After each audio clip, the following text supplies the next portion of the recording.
Reprenons le sens de la scène entière. Les trois personnages sont venus rendre visite à Abraham pour lui parler de ce qui le préoccupe.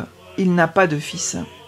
Il en espère toujours un, car il lui a été promis qu'il aurait des descendants, aussi nombreux que les grains de sable du rivage ou les étoiles du ciel. Mais il n'en a toujours pas, et il prend de l'âge ainsi que sa femme. Les trois personnages viennent lui annoncer un descendant pour l'an prochain. Plus qu'Isaac, infiniment plus qu'Isaac. Il faut écouter saint Paul là-dessus. Lorsque Dieu promit un fils à Abraham, il lui parla d'un descendant. Il ne parla pas de descendant au pluriel, mais de descendant au singulier, car ce descendant, c'était le Christ. Les trois personnages viennent annoncer à Abraham la naissance du Christ, qui viendra sauver tous les hommes, ce Christ qui est le Verbe, le Fils. Voilà de quoi s'entretiennent les trois personnages. Mais en annonçant le salut, elle parle de la façon dont il se réalisera, par la passion du Christ, qui déjà devine sa destinée dans la coupe. Pour assurer ce salut, il devra connaître la croix. Regardez le Fils à droite, la tête penchée vers la coupe, le visage grave. Il accepte d'avance sa mission douloureuse, la main droite abaissée, manifestant ce mystère de son consentement. Le Père au centre est tourné vers lui. Regardez la façon dont il est assis. Seule la tête penche à sa droite. Tout son corps va vers le Fils bien-aimé, en qui il se complaît, comme le dit plusieurs fois l'Évangile. C'est le Fils qu'il a engendré de toute éternité et qu'il envoie parmi les hommes. Combien de fois le Christ parlera du Père comme de celui qu'il a envoyé? Tout en étant tout entier au Fils, le Père est aussi tout entier à l'Esprit, comme pour lui donner un rôle. C'est lui qui guidera le Fils tout au long de sa vie humaine et qui l'assistera dans sa mission crucifiante.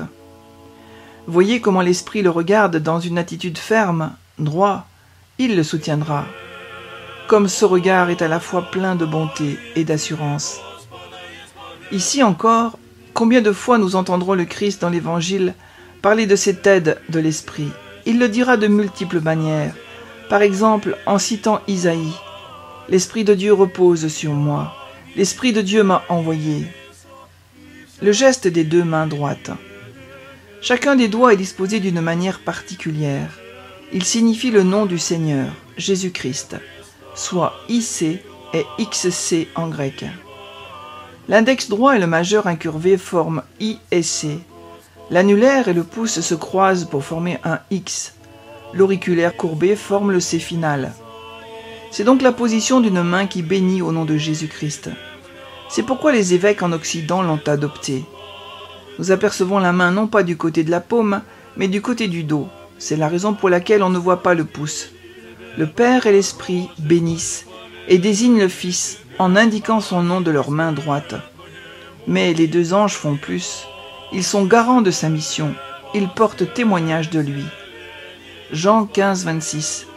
Lorsque viendra le Paraclète, l'Esprit de vérité qui procède du Père, il rendra lui-même témoignage de moi.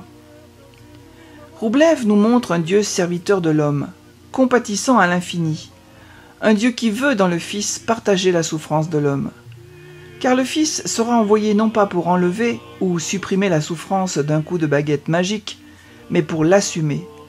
Non pas pour exterminer les violents, mais pour se mettre du côté des opprimés et prendre sur lui leur douleur. Le Fils sur l'icône a la tête penchée, le corps courbé, la main droite abaissée en signe d'acceptation, le visage vers la coupe, les yeux fixés sur elle. Il se charge de sa mission de sauver les hommes, et il souffrira avec et pour eux. La coupe sur la table est au cœur des trois anges, mais cette table est ouverte du côté des spectateurs, de notre côté, comme si la coupe nous est offerte. Il faut prendre la coupe pour entrer dans le mystère de Dieu. Jésus dit lui-même, « Si vous ne buvez pas le sang du Fils de l'homme, vous n'aurez pas la vie en vous. » Tout ce qui concerne l'Eucharistie peut être rattaché à cette icône. L'autel autour duquel sont assis les trois anges est un autel latin. L'ouverture que l'on voit sur le devant est typique de l'autel romain.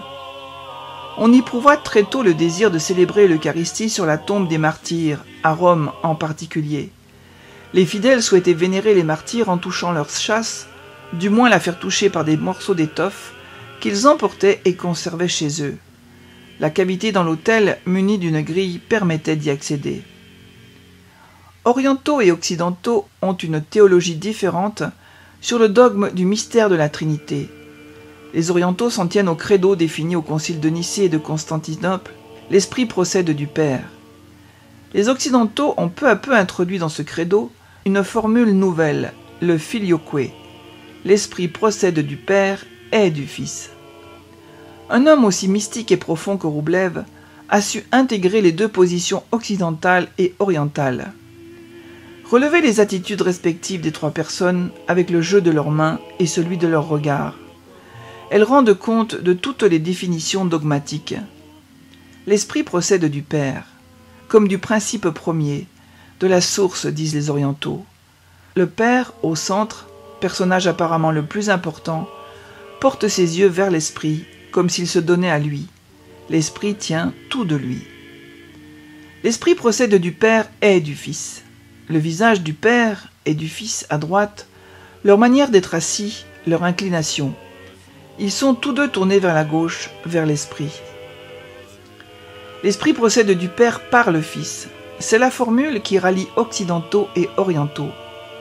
Le Père se porte vers l'Esprit, mais en même temps par sa main droite et par l'ensemble de son attitude, il englobe le Fils à droite. Il passe par lui pour se donner à l'Esprit. Toutes les théologies sont respectées. Nulle part et à aucune époque de l'Église, on ne trouve une méditation aussi dense sur le mystère de la Trinité. Roublev traduit en un tableau d'une simplicité déconcertante ce que tous les livres de théologie n'ont jamais pu exprimer. L'icône de la Trinité est une œuvre d'art incomparable, et pourtant ce n'est pas ainsi qu'il faut la regarder. Elle est avant tout une œuvre religieuse, un objet de piété que l'on se doit d'approcher dans la foi. Roublev veut nous élever à la méditation la plus élevée qui soit sur Dieu et sur l'humanité. Roublev nous met devant les yeux ce mystère d'unité, de la Trinité, auquel nous sommes conviés à participer. C'est la destinée même de l'humanité que nous méditons devant cette icône. Nous avons à entrer dans l'union entre les trois personnes de la Trinité. Nous avons à entendre ce dialogue muet des trois, un dialogue qui porte sur le salut de l'humanité par la passion du Christ, afin que l'humanité communie un jour à l'amour infini des trois. Да не постыдимся вовеки, да не постыдимся вовеки.